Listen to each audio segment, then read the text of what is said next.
Now we're going to look at finances from an operations point of view.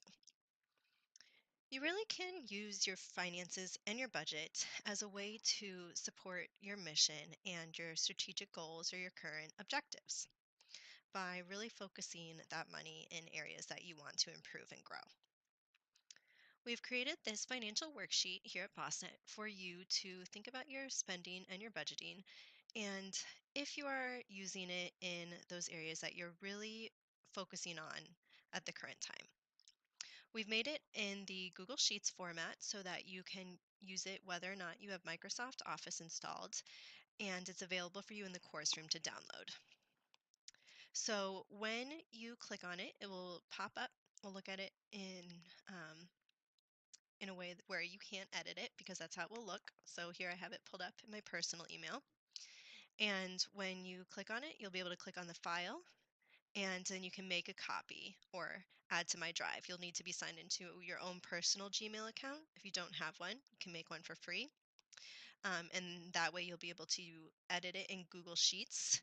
You can also download it as any type of document that you'll be able to use on your computer. So if you have Microsoft, then you can use it as Microsoft Excel, or you can use it as an open document, which is a free Excel-like format. So let's take a look at the financial worksheet. So I've divided it into just example areas, thinking about what type of programs do we spend our imaginary budget in. As you're editing this, it might look very different depending on your program, but I know in my program, a lot of my money went into athletics and art because art supplies need to be restocked very frequently as caps get left off markers, as we need to resupply paint, whatever it might be. And athletics is always big. We maybe are doing a new unit on football, so we need to restock some more footballs. Or maybe we want to get some new jerseys so that when we're playing team games, we want to have a few more options, whatever it might be. And I've divided up into short and long term because sometimes we have short term items and sometimes we have long term items. And then the third area that I did was literacy because that's always a great focus to have. So that's the first area here. And then we have the current spending. So a lot of programs spend money. It might be monthly, might be quarterly, but you can do whatever it might be. And then the category total here. And then your total budget is down here at the bottom. Then we have it broken up into desired program time. So we're having here the desired time, keeping that in mind. Not what the actual time is, but what you're hoping it will be. Because let's be honest, it might be that athletics right now takes up 80% of your program. But if you're really working on moving towards more of a literacy program, then put in your desired time. And then in this column, we have the impact on the mission and objective 1 through 5. So if your mission is really to support kids in academic success and teamwork, perhaps, then literacy is really going to cover that academic success part. And if teamwork's maybe more of a secondary part, maybe athletics will still be high on the list, but maybe not as important, and art might not be as high there. And then your current CQI or strategic goal importance. That is thinking about maybe you have a CQI plan that has been created recently, or perhaps you've just recently done your business plan and your organization as a whole has talked about some areas that they're really going to focus on. And you've said that we are really, in the next 6 months, going to really focus on building up our literacy program. And you say that is where our focus is right now. So that gets a 5. And art and athletics really aren't a big focus. You say we're going to chug away on them. We kind of got this covered, but they're just going to kind of keep going as they are. So you give those both a 1 because they're not really a strategic goal right now. They just are what they are. So you put those in. And these are, of course, subjective right here, and that's fine. because this is really just to get you an idea and to get you thinking. This isn't going to necessarily give you a hard number that you have to follow, but it's really more of a reflective practice. So the numbers I put in here, like I said, are just imaginary. I'm pretending that I had $300 as my monthly budget, which is very healthy. That's great. I would love to have that much money to spend in my after-school program each month. And I'm going to say that I spent $120 on short-term athletic supplies. I needed to get new footballs, and those are short-term because I know that we're going to lose them on top of the roof, maybe, or they're going to get lost during time outside, whatever it might be. And then long term, I bought um, two soccer nets. Art, I bought a lot of paper and markers, and then some long term, I bought some really cool stamps. And then some literacy, I found a great book and I spent $10 on it. All right, so then my total budget was $300. Fantastic. And I've put in my desired program time. I hope that we're spending 60% of our time on literacy, 20% of our time on art, 20% of our time on athletics. I already discussed our mission objectives and our current strategic goals. So over here, this financial worksheet automatically calculates our current spending percentage. So it divides the total into the 300. So we see that that $10 is 3.3% of our $300. And the $120 of art is 40% of our total budget.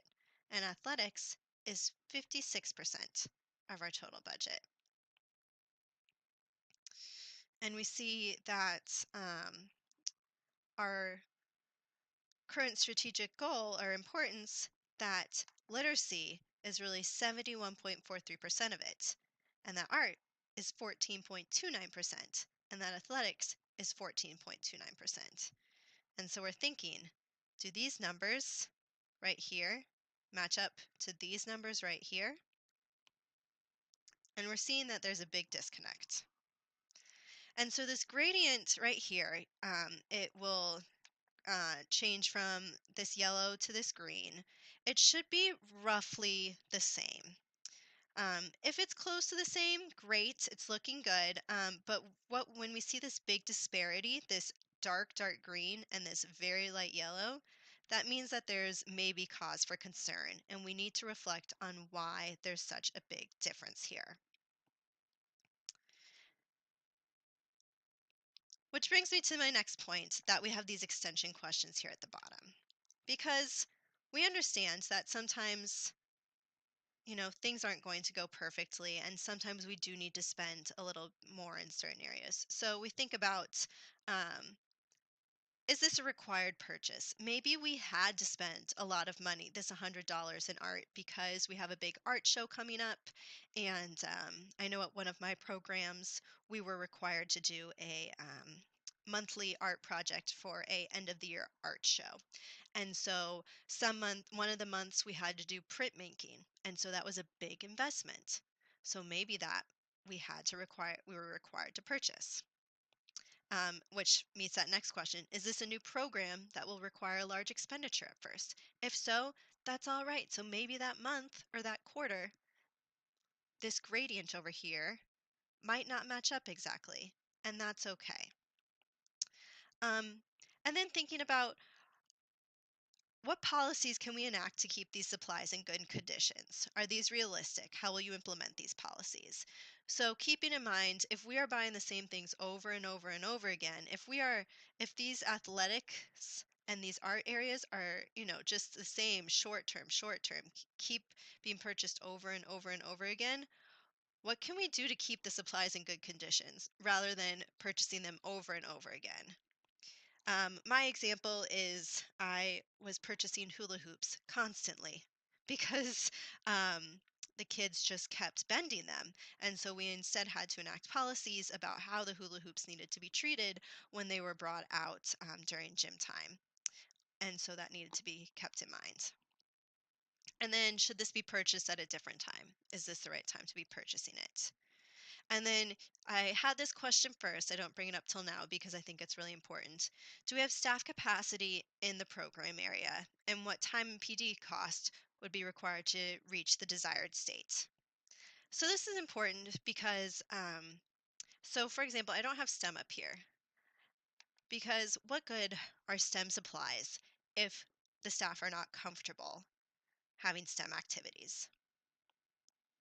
Thinking about that, then it might be important to add here maybe a professional development for STEM. And maybe that is a one-time expenditure that then you say, okay, we're going to need to um, pay for an online training for 5 staff. That's $20 each, and then we need to pay for the staff to take that. I'm just going to put $200. So we say that's going to be one time, but that's important to do. So you put that in, and you can put that in there.